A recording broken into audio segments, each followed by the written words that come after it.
anybody needs to borrow a calculator?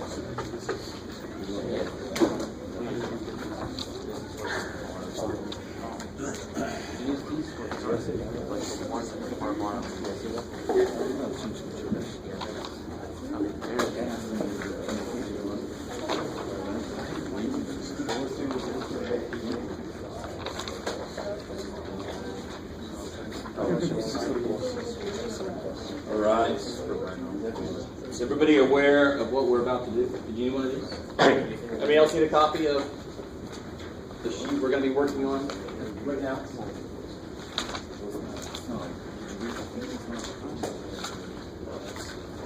So we're going to do this second bit of data. I'm going to do it with you, and then I've got another set of data I'm going to have you guys do on your own. So this down here about the number of hours studied per week and the grade made in the course.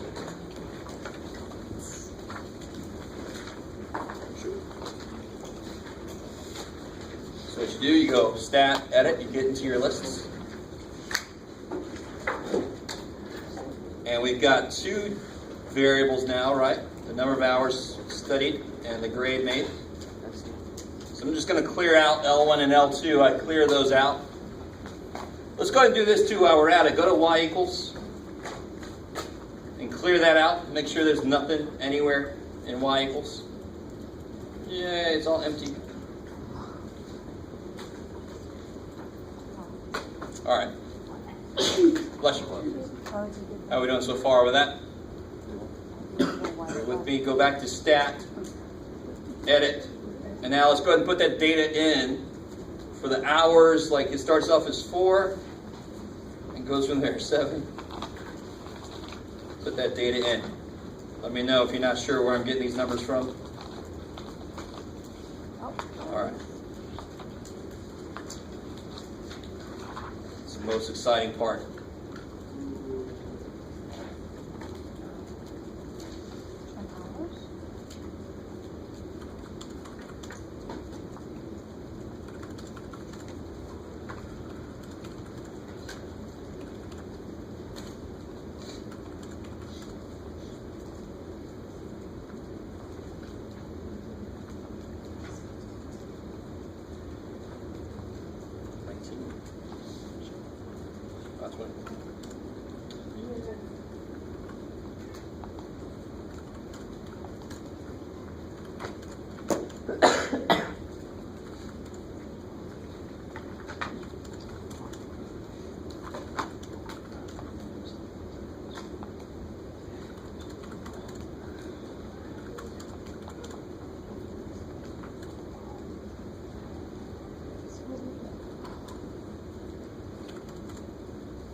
So your last spot, your blank spot, should be the 20th spot. There should be 19 data points.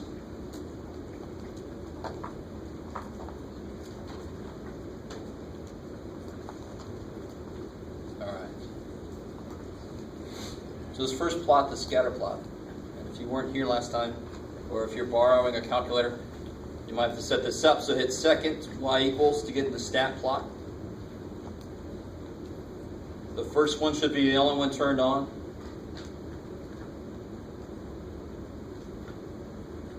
So if any of the other ones are turned on, just go turn them off. So how do you do that? You hit enter on top of one. So I want the first one on. So just hover over on and hit enter. And then I want to make a scatter plot. So I want this guy here, the first guy. So I want that highlighted. My data is in L1 and L2. And then you can pick a square, a plus sign, or a dot. Right? That's remarkably exciting. Even more boring symbols than Monopoly, but oh well. We'll be all right. So is everybody with me on that? I'll take that as a... Is anybody not with me on that? Yes? Can you just start over on... Oh, shice. All right. So go to second, y equals to get into stat plot.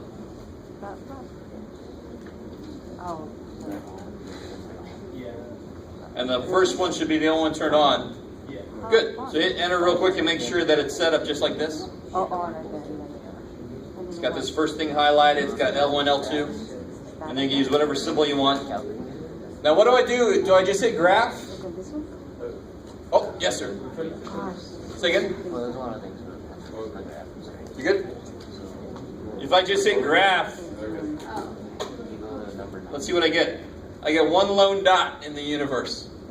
Aw. What did I not do correctly? What should I hit before I go to the graph? What should I hit? I should hit my bottle of choice. No. No. Well, it depends. Huh? Zoom stat. I love it. So go to zoom. And for me, it's number 9, but I don't know about you guys. So you can hit the number 9, or you can just go to zoom stat, and then it zooms in for you. Number 9.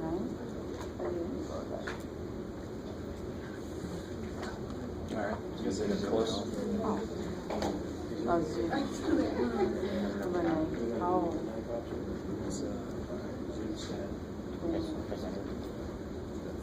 Oh. Let me know if you're having trouble. Any technical difficulties?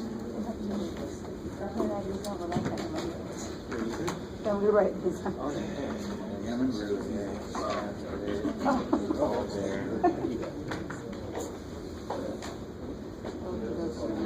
Thank you. Oh, you got one.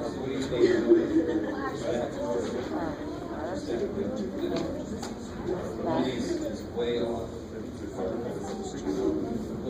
It's really off. Scroll down. There it is. Because it was one, it was in one way.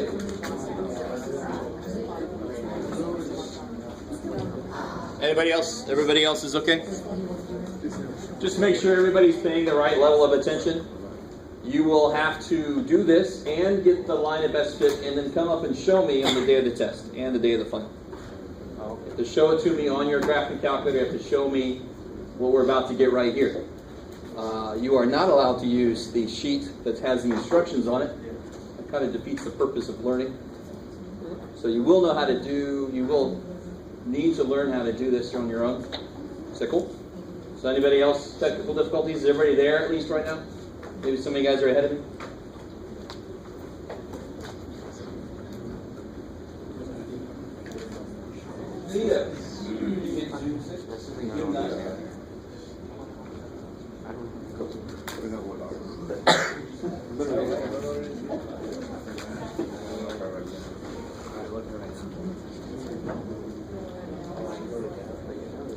Whoa.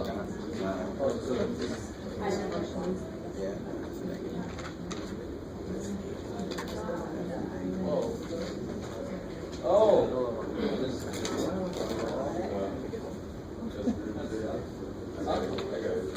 You good?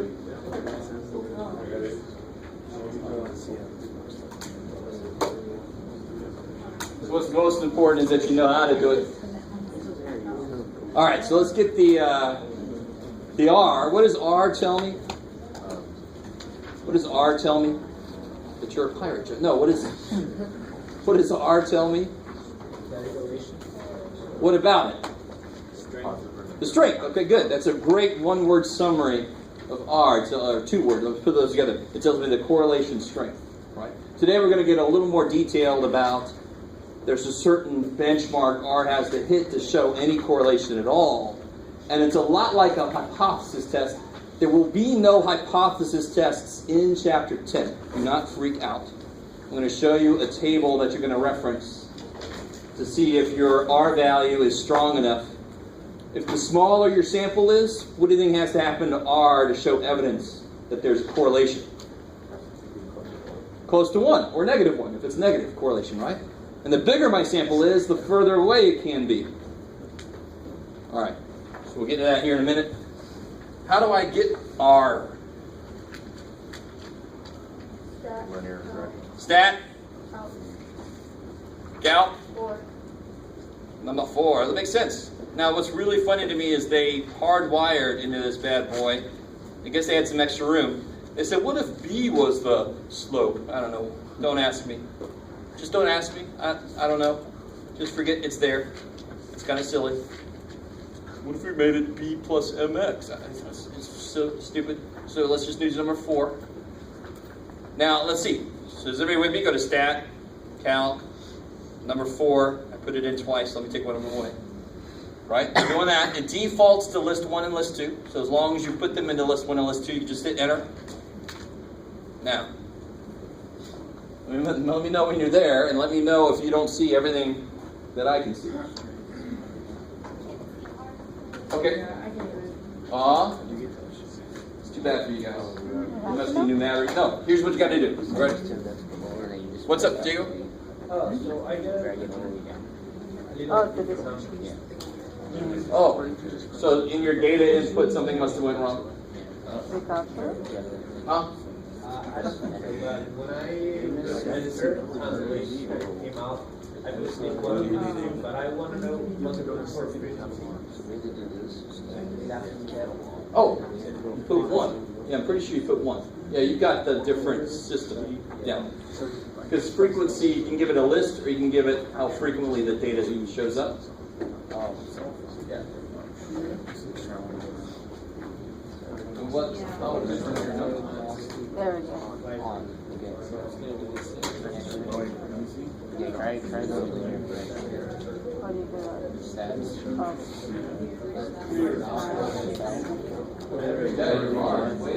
Press the number 4. Just press enter on the page. I see. And you go, now you get your R square and your R. It's in the Oh, I think he did something. Yeah, you're looking for R. He did something and he's like, I'm gonna have to do it again, but How do I get one? How do you do the R? Oh, just It's written. just so like this. But is it how this? Yeah. But you have to make sure your calculator you program it so that it's on the R and then show up. That's why you went to the catalog. Oh, the catalog. You went to the catalog and turn it on. Oh, so this one here? The per second for the catalog. but I forgot where it is. Oh. Which one do you turn on? Catalog? Yeah, and you go all the way to diagnostics, so do alpha D and get to the letter D. All right, guys, real quick. If you don't have R showing up, if you do not have R showing up, do this. Do this. Ready? It's second 0. And then it lists every damn thing your calculator can do. It's crazy. So whenever you have time, you can scroll through this. I doubt many of you will. I would probably be the only one that would do that. So when I was a little kid, I played with calculators, I know. Hit this button here for the D part. See the X and negative 1? It's got a little D on it. Hit that button for the D part of the list. And then go to Diagnostics On. And what it does is it turns on, in a few other places it gives more information than normal. I have no idea why they gave the option to turn it off. It doesn't really save battery or anything. So we're just going to turn that bad boy on. Enter. Enter. What's the different way to get there? Second 0. No, I know, but All right, good luck. I told you earlier, I don't know that calculator as well. yeah, no, Yeah. but there's no way to. That calculator there is not set up really well for statistics. So That's it's just like the name. The name is. oh, it's in French. Yeah, that's You know French, right? yeah, but I don't know. Oh. Yeah, it's the same exact word. Yeah, but when I press Second 0, I and then there's no diagnostic. the diagram, French people said no. yeah. I would think that French diagnostic would be. Just Google. No.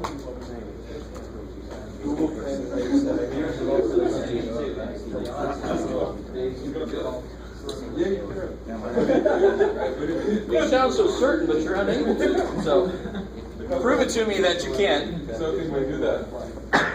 So besides this way, how can we find? That's what I'm telling you. This is the way to do it. I'm the only one. This is the way that I know. Yeah. Yeah. So good luck. All right. Anybody else? Everybody else is okay? So now when you do, get this back up here. Everybody should have R show up, right? Yeah. Now what is it about R? The closer it is to 1, what? Stronger the correlation is, which means what visually? What would happen visually? The points become more linear. They get closer to the line of best fit. I love it. You with me? They more better. Me speak well. Good. It's even better. See, I can't even do it wrong when I do it wrong. So they would create a line better, right? What I want to talk about right now, real quick, is if you have a book. Let me see. I can even pull it up. I think on the computer. So there's a chart in the back. I can't remember which table it is. It's like, I'll show you. So remember, if you want to get the table, a little insert, and you've got a used book that didn't have the insert, you just search Triola Statistics companion website, go to the 5th edition, formula and table card, bam! And then it's this little tiny table. Where are you? There it is. Table A5. Right. And the magic of this computer, I can't zoom in. It only makes the top bigger. That's just awesome sauce. Too bad for you. But if you have the table, or if you're near somebody that has the table, how many data points were there here? 19. Cool. So if you look at the table, for n equal 19, right here, it says if alpha is 0.05, you need R to be more than 0.456. If alpha was 0.01, you need R to be more than 0.575. Our R was 0.737, right? So it kicks both of those out of the park. I think in the homework, the book always uses alpha 0.05. So when they say, would a test show that this is evidence of correlation? You just have to look at this table and make sure that it's bigger than what it's supposed to be. That's all. So let me make sure that you get the picture here. It says for a sample of 19, and for alpha equal to 0.05, and we'll use that one, it's got to be bigger than 0.456 or smaller than negative 0.456. Are you with me on that? Because it's got to be close to what? 1 or negative 1. What does 0 mean? No correlation. No correlation. That makes sense. Yes, 0 means none of it. Yay. That makes sense. 1 means a lot of positive correlation, and negative 1 means the most negative correlation. Right? That makes total sense. So watch this. If my R had been 0.5, is that evidence of correlation? Close. It has to be more than 0.456, is it? Yes. Yes. So it's evidence of correlation, but is it strong? Is it strong correlation? Is it strong? Yes. Is it close to 1? Is it close to 1? This is different. Is 50 cents almost $1? Oh, shit, come on. No. You need a buck to get on the bus. I got 50 cents. I don't think you're getting on the bus. Right? Are you guys with me? Yes. All right? All right. So I would say that this is weak, Correlation. positive correlation. You with me? Okay. So the 0.7 was strong. Yes. Yeah, I'd say if R was 0.9, I'd say strong, positive correlation. So for R equal to 0.7, I'd say decently strong. It's above this. It's not 0.9, so it's not like strong. I'm not going to make a huge distinction. Normally on a test, I'm going to make it one extreme or the other. But I need to see the key words. What's the strength of it? And is it positive or negative? And how do you tell? Is it positive or negative? Does a line go up or down? That's all I need to know. Or just look at R. Is R positive or negative? So that's why this would be weak positive. This would be strong positive. I would say this is decently strong positive. We're not going to have all these different shades of words that we use. 0.69 would be sort of decently strong, kind of, on Wednesday. Strong. Right. Yeah, okay. Maybe. Yes, sir. How did you use for Y? All right, here we go. You ready? Come back here. Is everybody cool with the whole idea of R? On a test, I would just tell you R has to be greater than 0.456. I would just tell you that. Or I'd say R has to be less than 0.7, whatever. Is that, you guys with me? I'm not going to give you the whole table. On the homework, you can reference the table. On the test, will it be a lot complicated? On the test, I'm going to do you one better. I'm just going to tell you exactly what your R has to be. Okay. Right? I'm going to be really, really nice. Yes? So is it okay if it's strong on this example or should I put decent? On this example, should I put strong or decent? Just put decent. Decently. Put decently strong. Yeah. On the test, I'm going to make it one extreme or the other. We're not going to get into, becoming like really good wine tasters and being, well, this one is a little woodsy and this one, no. Why? This correlation is a bad year. All right, sorry. All right. And does this make sense according to the picture that we have? Does that correspond to this? Does it look like it defines a line really well? Does it define a line really well? If you had to, could you put your finger on your screen and put a line in there that seems to graphically average the points? Would that be a difficult thing to do? No. So 0.737 makes sense. They're decently strong. They're decently tight. They decently define a line. Are they really tight to the line? Not really, but they do overall define motion. Are you with me? That's why R came out to be decently strong, but not like strong. Strong would be the line, the points are like really close to a line. They're like really close to the line I would draw. That would be 0.98 or something. Or maybe. You guys are all playing the calculator, which part of me is loving. All right. So let's put this line on here. If I come back out of here, I can see the line. What's the slope of my line? Let me put it here for myself. 0.66. And what's the y-intercept? 70.97, if you want to be really precise. Does everybody see where I'm getting those numbers? Is everybody with me? Don't pretend if you don't. That's silly. All right? I love people that do that. I didn't really see that, but I did want to tell you. All right, here we go. Here's how you get it onto your graph. You hit y equals, and you put it in there. The biggest mistake is people forget the x variable. Here's your x button. See that? If you just put 0.66 plus 70.97, it's going to draw a straight line like that because it's a constant. Remember that from algebra? Y equals 4 is a horizontal line. That's not very interesting. So you got to put that x in there. Not 700, yeah. 0.97. Now, big graph. Really cool things happen. There you go. One person got right on the line, so they get a prize.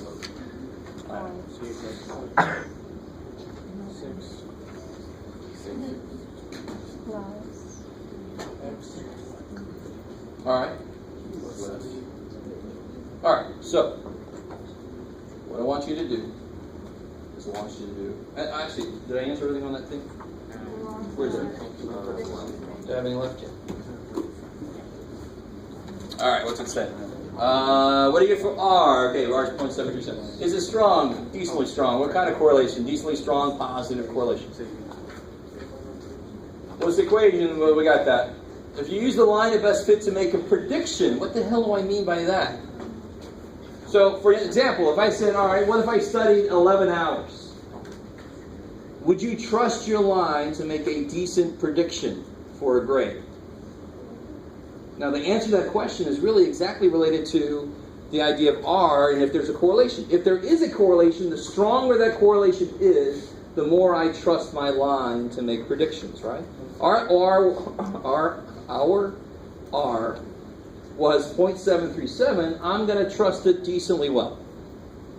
Right? The amount I trust it is basically just as strong as R is. You understand? So, no. So we did find correlation, right? It was greater than 0.456. It was 0.737, which is decently strong. It's getting closer to 1. So it's not like super strong, but it's decently strong. So would I trust this to make a prediction? Sure. I know it's not going to be perfect, but I would trust it because it was decently strong correlation.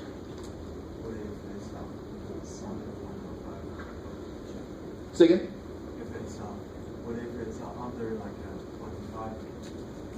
Oh, if it's less than this, then that means there's no evidence of correlation. I can't use the line of best fit to make a prediction.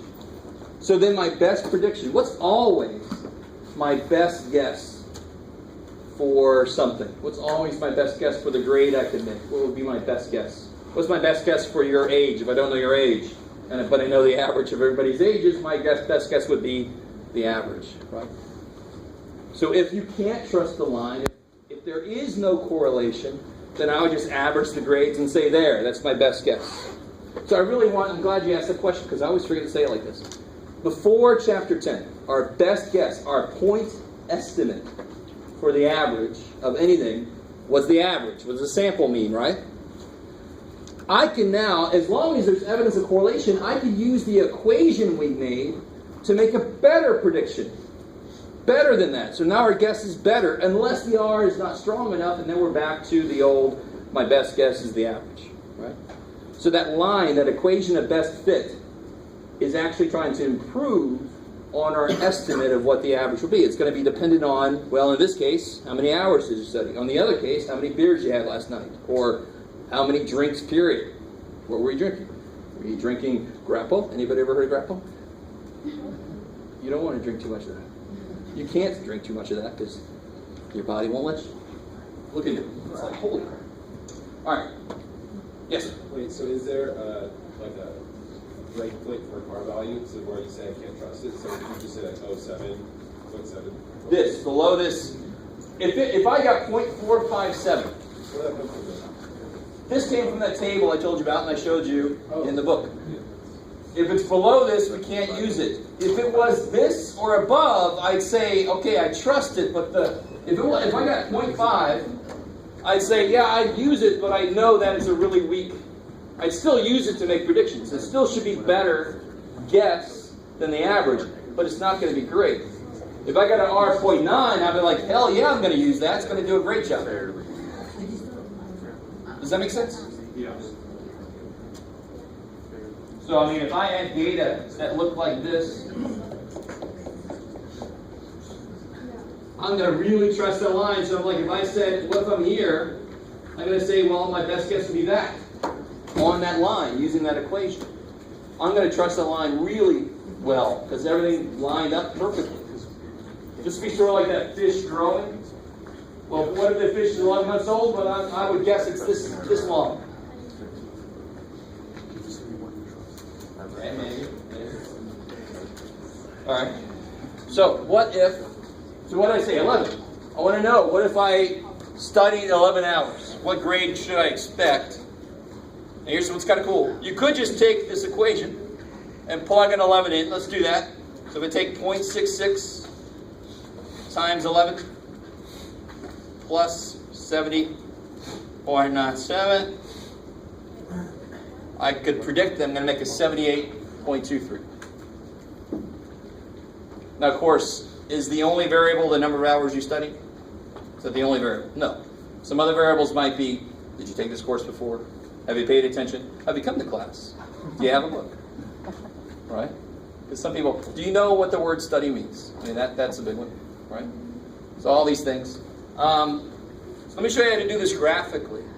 If you go to graph, if you hit second trace to get up into calc, see the very first thing, value? Select that one and put 11 in. Bam. Even shows you visually where it is. It's kind of semi-awesome. So that's where I would be. If I did study 11 hours, I would be right there. Yeah. Can you repeat what you For the finding that point? Yeah. Yeah. So go to second trace to get to calc. Value. And then just put 11 in. So if I wanted to predict it for 12, I put a 12 in. Sorry. Yeah. Yes. Oh yeah. Just like they do in the book. So if you look at the homework, they do the same thing. And that makes sense, because that's one of the immediate things we try to use this for. Now, what's the highest data point? What's the largest X value data point? 28. So I can't make predictions above 28, and I can't make predictions below 4. My equation of the line of best fit only works within that. That's sort of like its domain.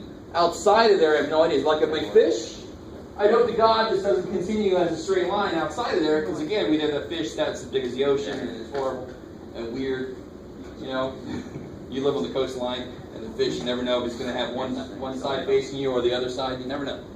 It's fish, but today, it's a weird visual. Just wanted to share that with you. You guys good? So you can't make predictions outside of the range of your data. Because that's what the line was built on. So it can't go outside of it. So people try to do the stock market. That's impossible. My fifth puberty.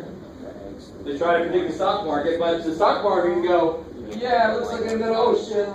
Right, so screw that. Don't do that. It's bad. You can use Fibonacci numbers to predict the stock market better. I'll let you Google that. Oh, there it is. That's All right. So here you go. I want you guys to do this data here. Let me get there real quick.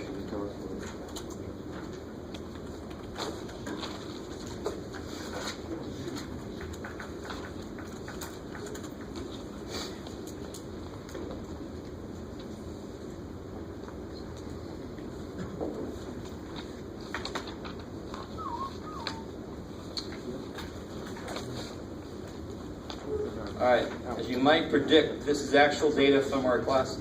This is a little sampling of the number of homeworks completed and the grade. So go ahead and do a correlation analysis between those two things. Everybody see that okay?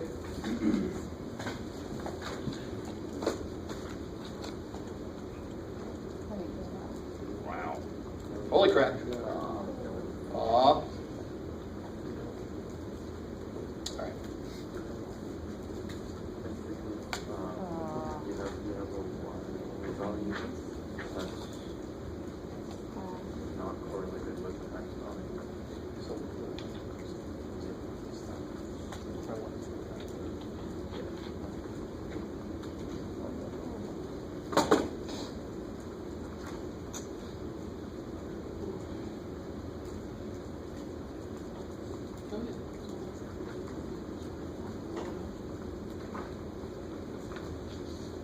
While you guys are doing, I'm going to give out the practice test.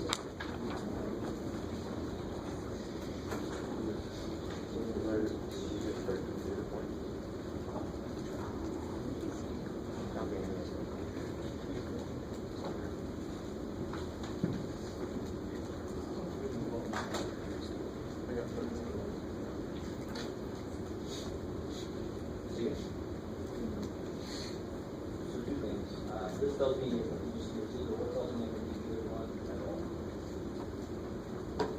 As to what? Value distribution. So you got to say that. There's always two things you got to tell me. What tells you you don't do anything, and which score that you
should clear this. Now you go all the way to Clear? Oh, clear and then there.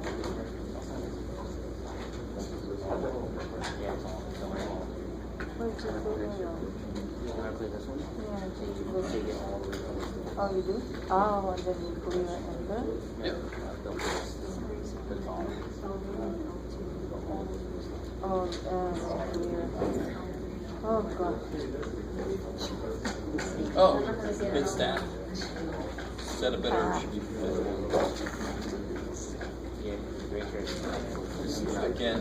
And you can actually go to L1, highlight L1, make it equal L3. See what I'm saying? You can just pull the data over so you don't have to input it all again.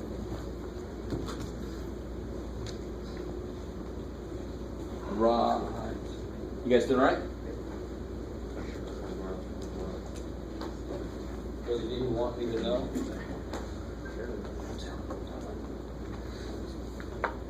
All right, let me show you what I got. So I did this on the Excel spreadsheet. I think we might do if we had more computer apps.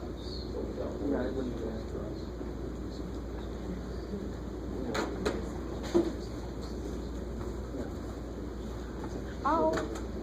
Let's get rid of this stuff here. That. There we go. Screw it.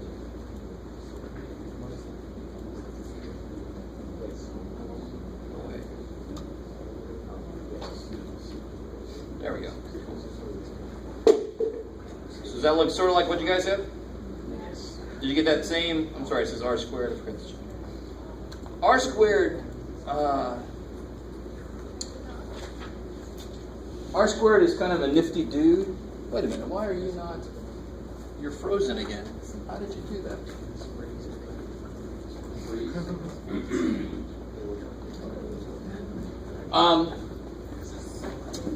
Your calculator tells you R and R squared. R squared is kind of nifty. It actually tells you. So how many variables affect your grade? How many? Stupid amount, right? Every student brings their own variables that I didn't even know could exist. Right? So there's at least the number, the amount of time you have to do anything, how much external pressures you have, and those could be all different types. What kind of learning style do you have? What kind of teaching style do I use? All this different shit, right? So this is just one variable analysis. And one thing you use chi-squared for, like I think I told you, is multivariable analysis, right? Okay, so this is only able to do one thing at a time. R squared gives us a feel for the percentage of the change in grade that studying is responsible for. It's not perfect, but it gives us some sense. So if you square that, you get 0.4 almost. Totally. So about 40% of the difference in the grades can be explained by the difference in the amount of homework you do. Now, of course, what affects the amount of homework you do? All kinds of other variables, right? So maybe there's a stronger variable that affects that actually affects your grade. Do you kind of see what I'm saying? So this is sort of, I really want you guys, once you start to analyze something, and you're trying to figure out what affects what affects what, this is how you start to drill down. And then there's more technical analyses you could do, but this is still valid as a first kind of exploratory look at the data. Laura? You got what? Ours are different than yours. Oh, okay. What'd you get? Yeah. Okay, good. That's fine. That's fine. Excel probably uses. Oh, plus. Oh, I forgot. Mine is not rounded. It's rounded for the screen, but it's not rounded, Dave. So you got 0.63 something, and your line is probably a little bit different, right? Cool. Let me see if that's the reason. That might be the reason. All right. Let's see if this changes things. Yeah. No, it doesn't. Wow, screen. See, there's the real data there. I thought that was the reason why, but it's close enough. So, did anybody, how many data points are there? How many data points are there? 13. Cool. I like it. That just involved counting. And how do you tell if that R is strong enough then? Go to the chart. So where's that chart? I left that chart behind. Silly Jeff. 0.553. 553. Just remind everybody. Ba-ba-ba, ba-ba-ba, ba-ba-ba. So if you look at the chart, 13, 553, I like it. Cool. So is it higher than 0.553? Yes. Is it a lot higher than 0.553? No. So what kind of correlation is this? Yeah, kind of weak. Keep going. Positive correlation. I like it. Kind of weak. Positive correlation. And they do define motion, but they are kind of all away from the line. You with me? Cool. And just to remind you guys, I showed you this before, but I just stole this directly from this analysis that we looked at before. I just took some of these data points and just took it down there. Remember this? This kind of curves down, and then I took out all my math lab people, and for some reason that straightened it out. Right? Not saying anything about my math lab people in general. It's just that seems to be interesting.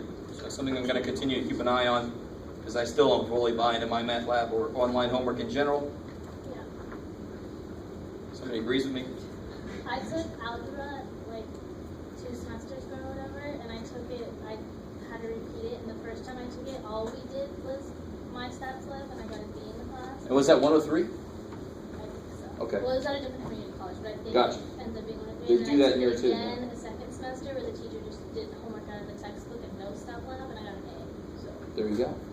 personally, Of course, one example doesn't prove anything, but I've obviously got more data than just one example. So I still don't know. I think if you're going to be a good student anyway, it doesn't matter. But I think more students would be better off with the textbook than would be with my math lab if you're not going to necessarily be one of those people that doesn't matter. Right? I don't know how else to say it. And it's not saying anything about how good or bad of a student you are. It's actually saying which way do you learn better. There's nothing bad about that. Just knowing which way you learn better. I think more of it's actually learn better in the book. Even though nowadays everything's going to online, doesn't mean that that's the best way to learn. Anyway, don't get me started. All right. So, make a prediction for me. What if somebody had done 29 homeworks? What grade would they make? What would you predict the grade would be? They did 29 homeworks.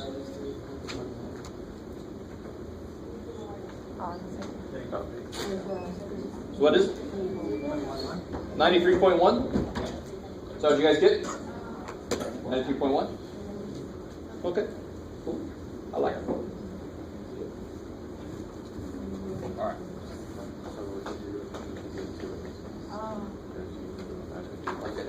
Okay. Cool. Information about your classmates. Alright. So let me show you a couple things about the homework. Section 10.2 deals just with correlation coefficient. And 10.3 deals with the actual line of best fit. So just like we did back in section 2.2 and 2.3, remember that's when we did histograms and frequency distributions, remember those days? And I told you, when you do 2.2, do 2.3 at the same time. Because 2.3 reference, well, same thing here. Do 10.2 and 10.3 at the same time.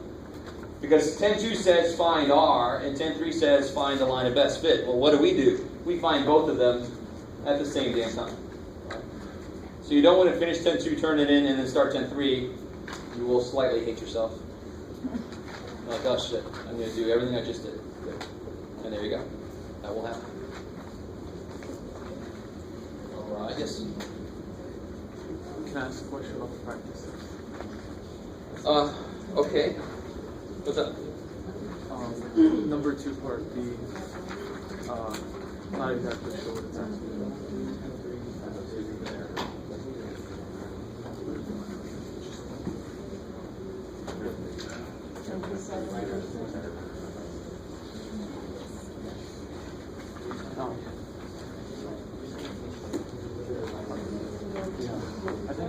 You got it? You see how I was stalling for time? Because all I have to do, if I ask you, you know this is always going to be with the confidence interval question. If I ask you how many people, how many cars, how many whatever would you have to sample to be within blah, blah, blah, can anybody tell me something about the equation you're going to use? How many? How many of these? How many of those? What variable does that relate to? N. So the equation you're going to use probably starts off as N equals stuff. You with me? Now, I don't like teaching it like that from the beginning, but you can now look for triggers. It's asking you how many, so you know the equation you want to use is solved for N's, because that's what you want to get, right? So you can kind of start to look at it like that, because now I've forced you to go through all the concepts. You can now start looking for triggers. It tells you what to do. I like it. How do you do 97% confidence?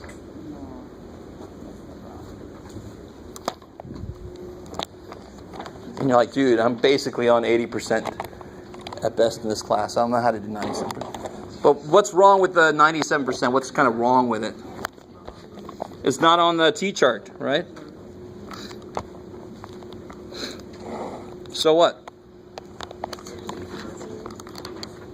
Yeah, you use the Z-chart. You have to do it the old-fashioned way. So how do you do it the old-fashioned way? So how do you find what you need for a 97% confidence interval?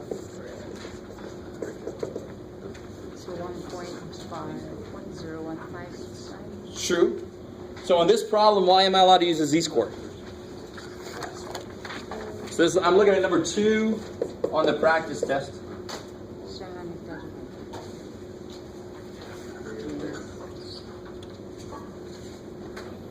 It is, but that's not why. It's not good enough reason why. What kind of problem is this? Give me some of the variables involved in this problem. N, P, Q. They have hats or not, right?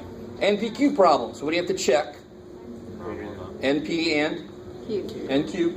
So actually I want NP hat, NQ hat. Does anybody remember? For number 2, can anybody tell me without doing any work what NP hat must be? 135. 135. Bam. You guys see the 135 number in there? Yeah.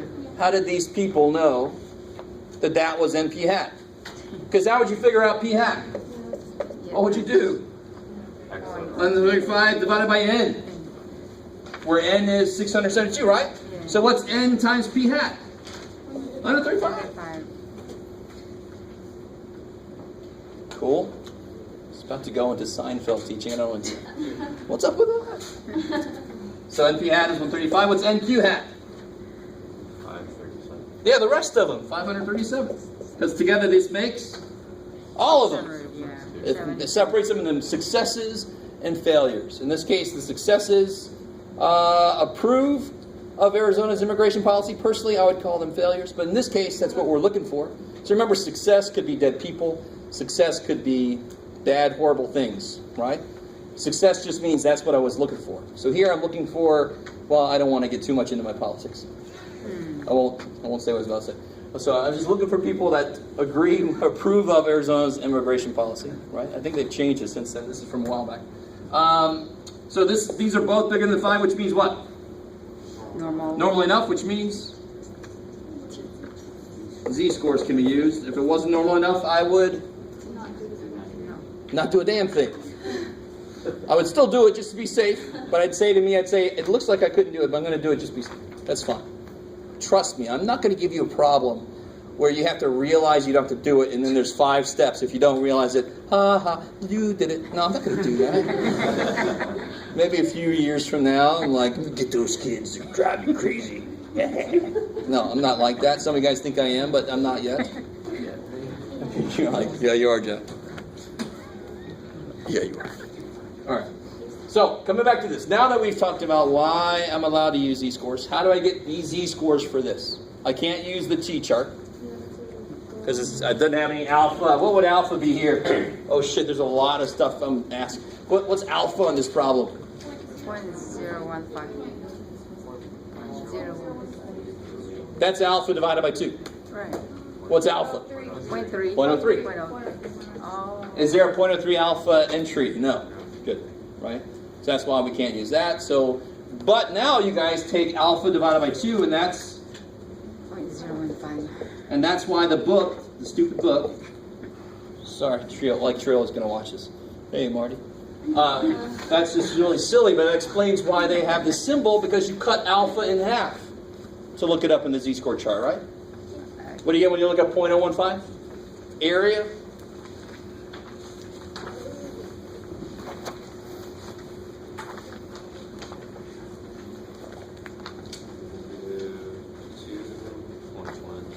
Yeah, you get exactly negative 2.17, so this is 2.17. Cool. How many samples are in this problem? This is now a big deal, right? Because if there are 2 samples, I have to do that whole p hat 1 minus p hat 2 and blah, blah. Woo-hoo. Are there 2 samples? Are there 2 samples? No. There's 1 sample I took, right? So we just have to do p hat, give or take, z square root of p hat q hat over n. Kick ass.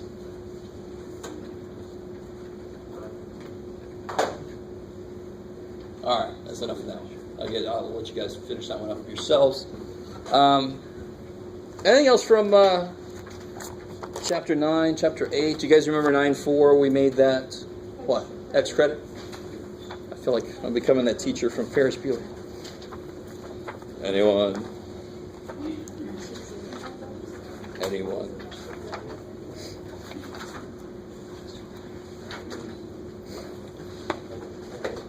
I can't remember now. I gave you guys a chance to ask questions, I think, but there were no questions. Have you guys gotten into chapter 9 homework yet? Some of you? Some of you guys are like, dude, really? I understand.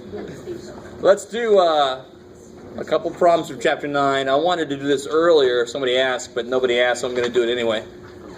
Just to make sure we know how to work everything. So let's do one of these problems, but with 2 samples. And then we'll do 1 hypothesis test, and then we'll call it in. I think that'll be plenty. You guys cool with that? All right. And then, Wednesday will be review day, and then next Monday will be test day.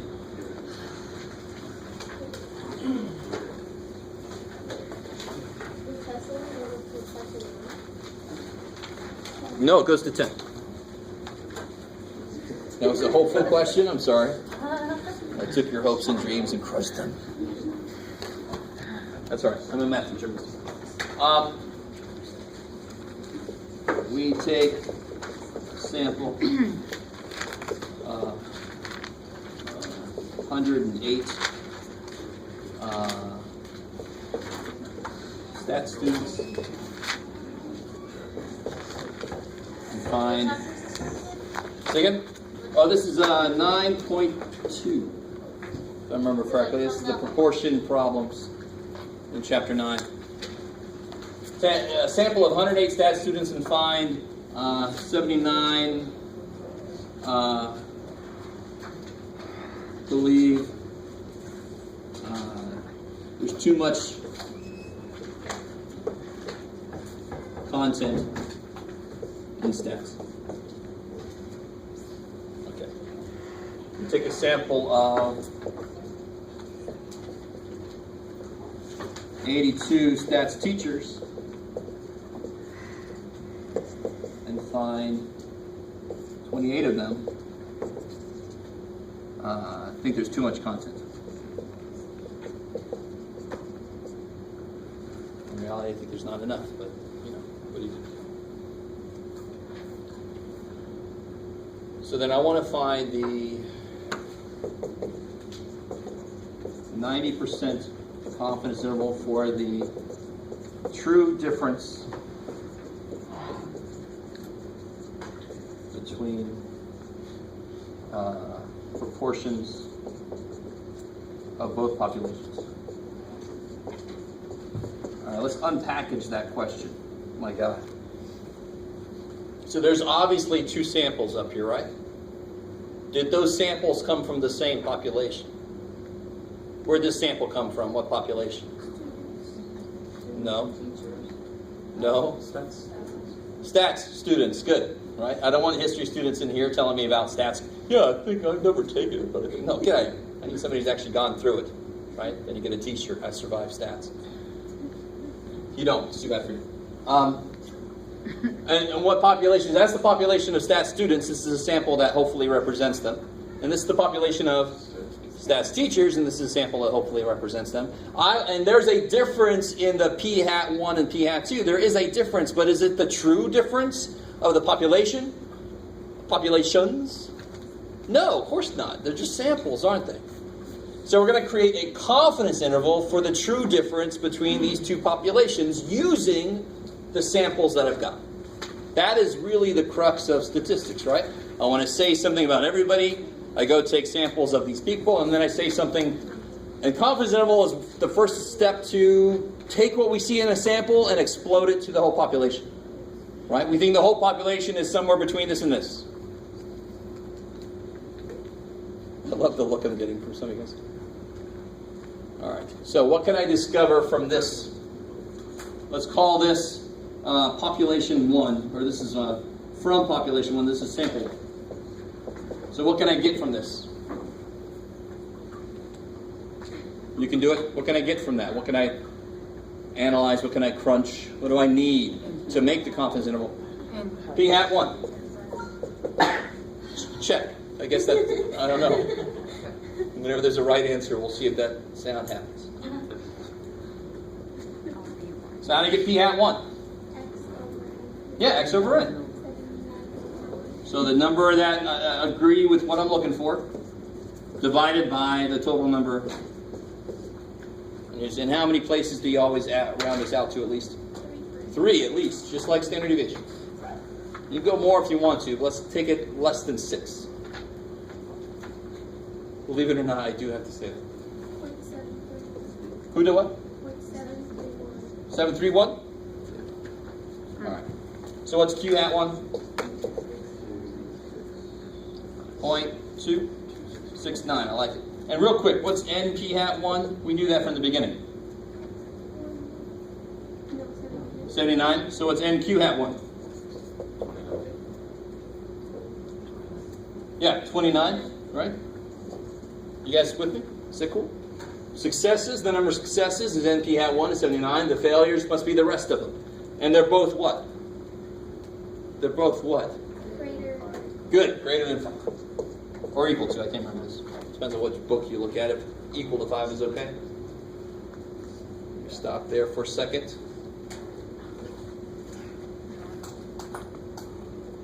I love that question. They're both what? Numbers. They're both at least 5, so this means it's normal enough so far. I got to look at the other populations. Looking at the sample, I got to try to figure out, does the other population look like it's normal enough? So what do I get from these guys? P hat 2. It's X2 over N2. And 28 divided by 82 is who? 0.341.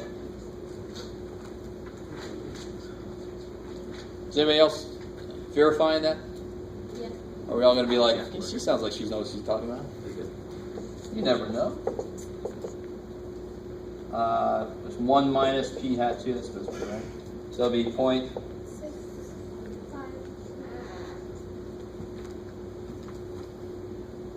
So there certainly seems to be a slight difference in opinion, right? Very small. And here, real quick, NP hat. This really should be N1, N1, N2, P hat 2, N2, Q hat 2. What's N2, P hat 2? 28. And what's N2, P, Q hat 2? The rest of them. 54. I like it. And they're both at least 5. Check. Normal enough. Everything is normal enough, so I'm allowed to do this. I'm allowed to make this confidence interval. And the reason that I need to check to make sure it's normal enough is because the percentage of confidence that I want is going to be translated into a z-score, and that can only happen if I have a normal distribution, at least for us. We don't know any other distribution, how it relates back to a z-score. Okay, how are we doing so far? Little okay? Little tiny bit? All right. So the formula is this yummy thing here. Somebody remember what goes over here?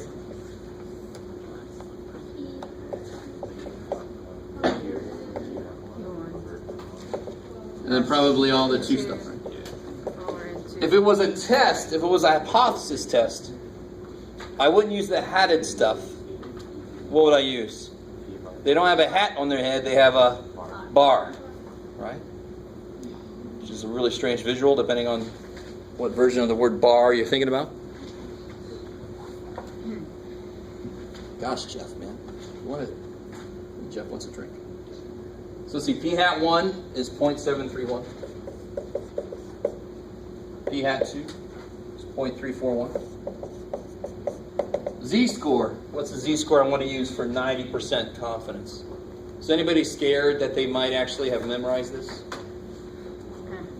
Does anybody feel that way at all? I need to assign more homework. You just screwed over next semester's stats class. Well, the one before screwed you guys over, so hey, you're welcome. I'm joking. Maybe. Yeah, 1.645, right?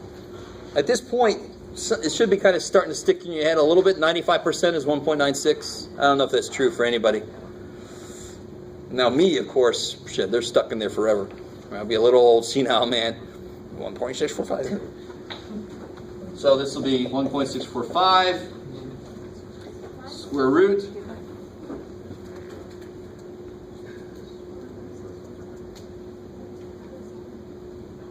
Oh, 90%, yep. on mine it says 1.645 is 95. Yeah. No. Oh wait, that's Where did you get that one today? Yeah, that would be, we're doing 90% like this. The one you're looking at would be 90% like this. alright. Yeah, exactly. Yeah, it's easy to have. So in here, I'm just going to put, I left no room for myself.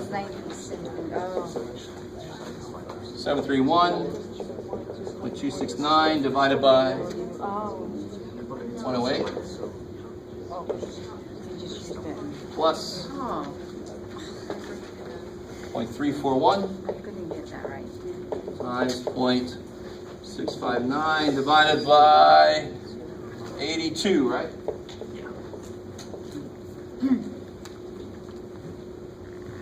So let's see, what does this thing look like? Let's figure out the error. So I got 1.645 times the square root of 0.731. Just don't close that square root. For those of you that have the square root that grows, well, that's good for you. You're special. Plus 0.341659. 341 times 0.659 divided by 82. This should be our error. See if we all come out to the same thing.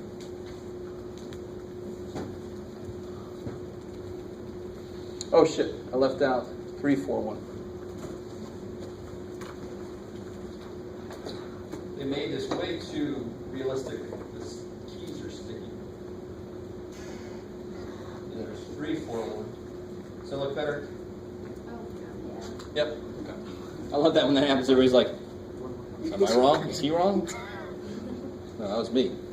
So then, and what's 0.731 minus 0.341? 0.39? Cool. Give or take 0.111.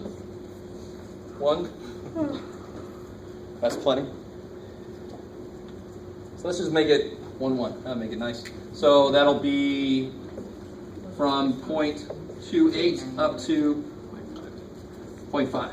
So there's at least, so we are 90% confident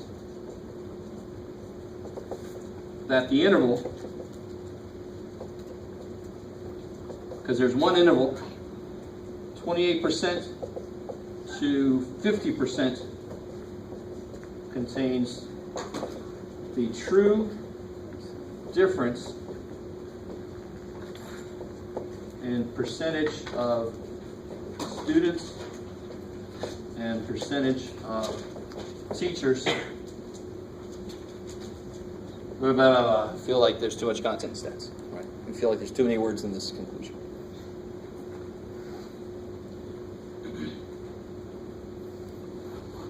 So is there any chance that the students and the teachers feel the same way, according to our analysis? This is kind of a weird way to say that. Does our analysis seem to show any evidence that it could be the same, that the percentages could be the same? The closest that they could be, according to our analysis, is what? What's the closest difference? How far apart could they be at the least? 28% at the least, right? Up to 50% difference. You kind of with me? So this does not contain what? That would show you, if it contains 0%, it means that the opinions could be the same. This totally doesn't. This completely doesn't. Right? There's just nowhere near 0%. So this is really good, strong evidence that there is definitely a difference in opinion, which makes sense. It's basically the same difference in opinion that happens in every math course. It's too much. Not really. I don't think there's enough. Whew. There's too much in that problem. So that's stuff like section 9.2. Right. Section 9.3 is the ones with X bar 1, X bar 2. Right. Two samples where you have to look at the means. Okay, cool. I like it. So 9.3 basically like twice. 9.2 is this confidence intervals and hypothesis tests, and 9.3 is confidence intervals for means of two samples and hypothesis tests for two samples. Cool, I like it. And 9.4 is an interesting one, but it gets a little technical. If you look on page 454, you can see the formulas that you need to use for parts of it. Page 453 is for the other part of it.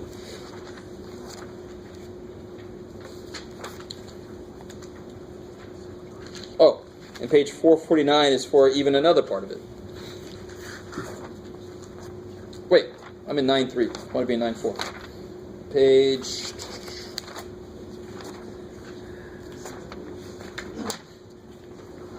462, there it is. So what you can do in section 9.4, if anybody's going to do that extra credit, is you could do something like the weights before diet and then the weights after, and then see if there truly is a difference. You can show evidence that there was a difference before and after. So that would be nice.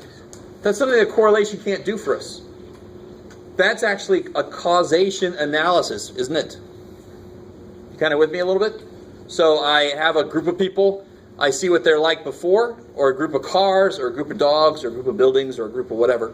And then I do something, and I see what they look like afterwards. And then I can see if there's evidence that the thing I did in the middle, if it changed anything about them. So it's actually more of a direct causation analysis than correlation is. All right, maybe. It's enough of that, though, because that's extra credit. You don't have to do that. Cool. Okay. I tell you honestly, I don't mind if we take a really early day. I'm sure you guys probably don't disagree with me. Because I still feel a little bit, I love it when a cold doesn't ever quite leave you. Everybody has a practice test, right? You good? You all right? Are you amazed? Okay. Yes. So on the practice test, the first problem, is that which section is that? 9.3? 9.3. Yeah. So there's two independent samples, right? Two different groups of people. Yeah.